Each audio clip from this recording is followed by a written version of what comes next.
Good day, everyone. I'd like to welcome you back to Bloody Fork Homestead, which is no longer for us on Bloody Fork Road. We moved into suburban South Carolina, but we still homestead. So I debated whether to change the name of this particular station, but I think I'll keep it the same. I still like Bloody Fork. Um, when we moved here, there was no garden, there was no nothing. And the first thing in order of priority I wanted to start was this. This is our compost pile. It sits behind the shed, a couple of sheds, behind our suburban house. And this is the pile. What we put in here is primarily old coffee grinds. We take all of our household things that we can compost and put it here. And all you need is a pile. That's why they call it a compost pile. We also took some leaves that fell from trees around here during the fall and added it.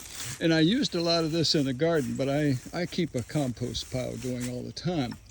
This is the life of the garden. If you don't have a good compost recycling program for your garden, everything goes to, you know what. This is what makes it happen. So as I was thinking about building a garden in the back of our house, we thought, where's the best place to put it? We get some sunshine over here, and the problem is we don't get any morning sun in the garden. We get afternoon sun, and it gets an intense afternoon sun. But what I did was I built 6 raised beds. There's actually room for 2 more, but they're 4 foot by 10 foot. And this is what I use to grow everything in the backyard. This pretty much supplies us with all the fresh veggies we need. And if you're a family of maybe 4, you could easily do it with this footprint if you add a couple more beds. But this is what I call square inch gardening. Right now I'm in the midst of pulling up this lettuce mix, a few different kinds of lettuces, because they're starting to go to head. But you'll notice how intensely they're planted. They're just scattered in there, and I thin them once, usually, the little seedlings, but then I let it go to town, and it competes with each other. This supplies us with all of the lettuce needs that we need for salads every day. We basically have salads every day, but we're coming into a time of the season where we won't have salads. The other part of this bed, I just did a half a bed, and you could literally get hundreds of salads out of 1/2 of a bed here by doing it with this method, letting it compete with each other. And this is the other half. This is ruby red Swiss chard. We're still eating it on it. It's getting a little bit larger now. It's more of the cooking stage of it, but there's plenty of Swiss chard. And over in this bed is squash.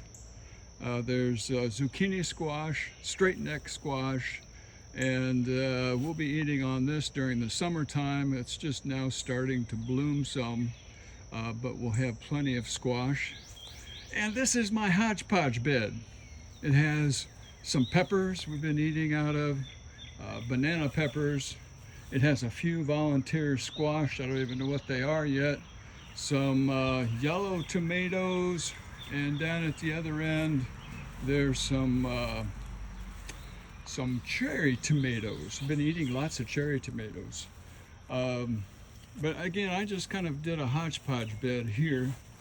But what makes it happen is to do some competitive gardening. This is okra. You know, if you look on the package of okra, it tells you how far to plant them apart and so forth.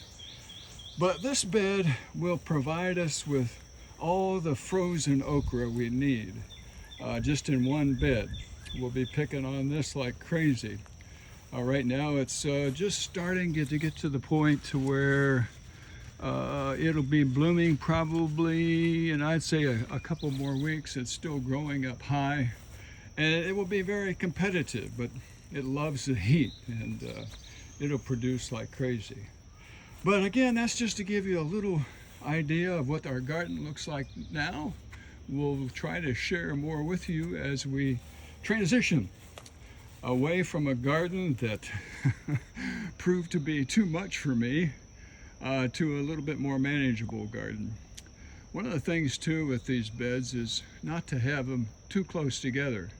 I can get a wheelbarrow up and down all of these, and there's plenty of room to work without having to crowd any of the beds or the things growing in them, and that seems to work out real well. But introduce you to the new garden, and we hope to post more as time goes on. Thank you for being with me today.